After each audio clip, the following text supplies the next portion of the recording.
Hey everyone, I'm Ebony, aka Metal and Coffee, and this is Overkill Reviews, Banger's weekly metal review show. This week I'm very excited because we're going to take a step back from the abrasive, face-melting riffs to spend some time in heavy, shoegazy, post-metal-esque reflection. A change of pace, I know, but being that post-metal and post-rock were kinda my first love, shout out to Isis, Mogwai, and Amun-Ra, I figured I'd bring a little bit of that to Banger, so let's get to this review.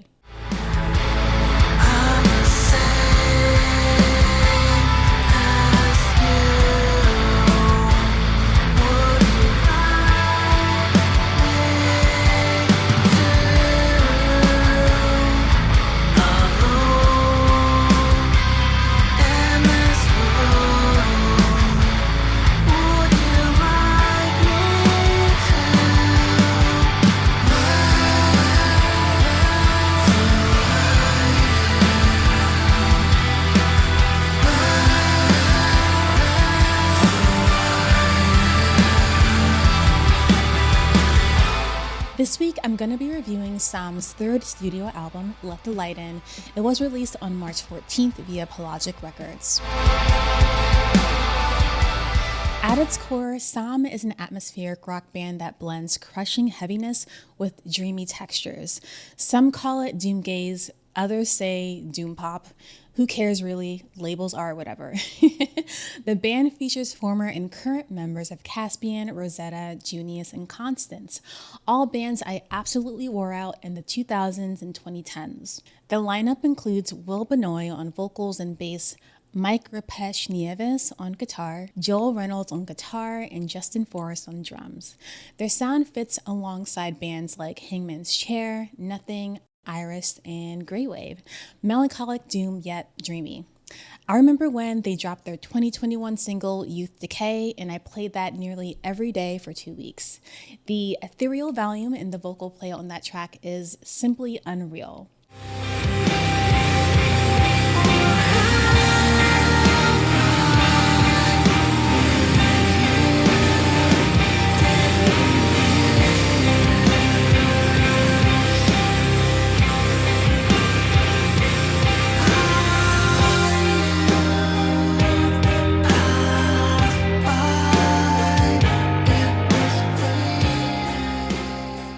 They also released an EP full of Depeche Mode covers, which I highly recommend. So their first two full-length albums, The Fall and The Shape of Everything, explore dark themes of despair and surrender to a decaying world. But their new record, Let the Light In, kind of shifts the focus inward while encouraging you to have a more hopeful outlook. Let's talk about it. So you know that hopecore trend that's kind of been floating around? Basically a movement to encourage you to find little nuggets of hope amidst the chaos of the world. This new SOM record will definitely provide that to you. Let the Light In explores the power of resilience amidst change, navigating through darkness to ultimately embrace the light. It's kind of the sound that manages to lift your spirits even in the darkest of times. The opening track, Don't Look Back, sets the tone perfectly.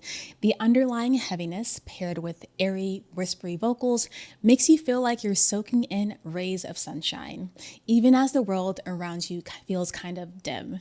It's theatrical and boisterous, reminding you to push through it, whatever it is. The lyrics are an anthem of perseverance and confidence, a message that we all need to hear sometimes.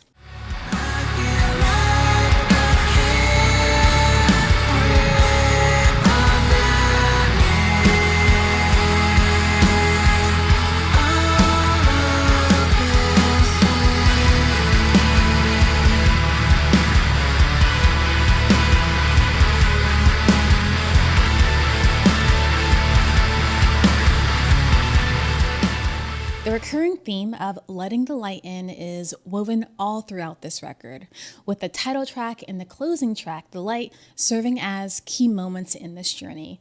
It's a constant reminder to embrace hope and connection. The closing track in particular provides a gorgeous, gentle softness to the end of the record.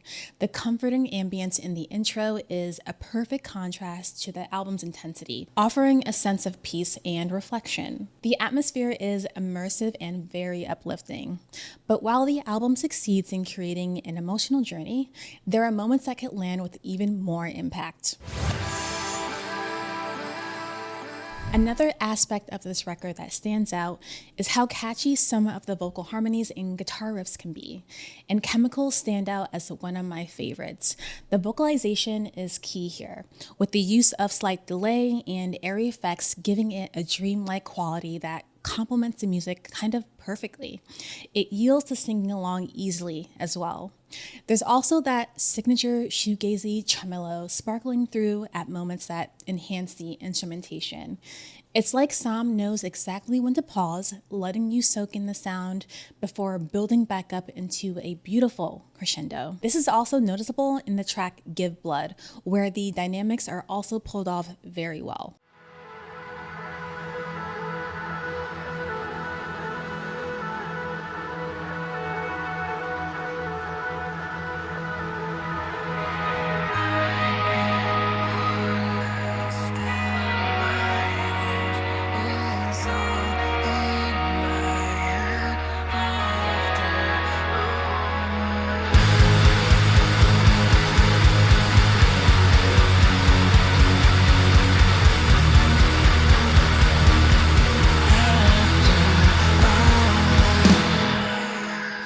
Let the Light In has a lot of strengths, but a few things hold it back from reaching its full potential. The tracks Don't Look Back and Let the Light In sound very similar, probably because they're back-to-back, which I'm not sure was the greatest idea. However, Let the Light In executes its ideas much more effectively with a stronger chorus and more distinct dynamics. When the album moves into Chemicals, though, that shift in pacing is much more pronounced, helping each section of the record feel more distinct. And that continues for the rest of the record. It all becomes clear.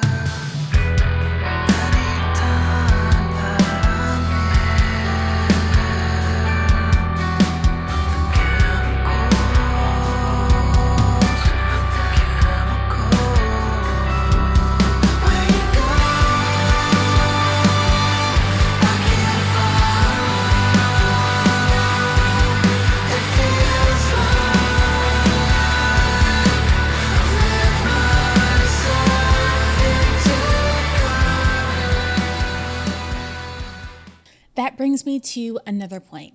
How many choruses really stick out here? Off the top of my head, Let the Light In, The Place That I Belong, and Under Street Lights. That's not bad, but it makes me wish more of the songs had that same staying power.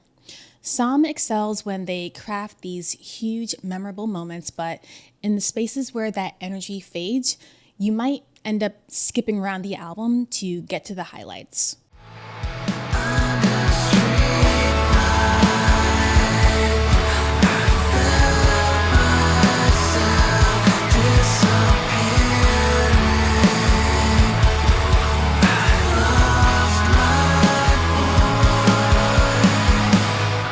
I've already mentioned how much I love their track Youth Decay, and after sitting with this album a little bit, I realized why. The vocal play and the harmonies. The only song here that hits me like that is Chemicals, and it's no surprise that both tracks lean into layered dynamic vocals. To be clear, it's not that the melodies are bad. I actually like most of them, aside from Nightmares. Something about the chorus structure feels awkward and forced. But where Youth Decay and Chemicals succeed is in their smart use of vocalization. Delays, airy effects, and melodies that blend seamlessly with the instrumentation.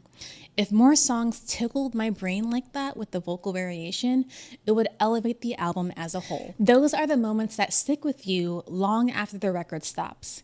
And by the way, I'm not diving deep into the instrumentation because it's solid across the board, but with this kind of music, the vocals make or break a song, which is why I'm focusing on them. With Let the Light In, SOM delivers a beautifully crafted album full of soaring atmospheres and introspective themes. Its strongest moments shine through its ability to balance weighty, epic yet melancholic tones with a sense of hope. With that said, the album's pacing stumbles at times and not every song leaves a lasting impact. I found myself craving more infectious vocal layering and even a bit more calm moments through the record to increase the emotional weight. The record is without a doubt a solid step forward, but with a bit more refinement, SOM could craft something truly unforgettable from start to finish. So I'm giving this record a 3.5 out of 5 skulls.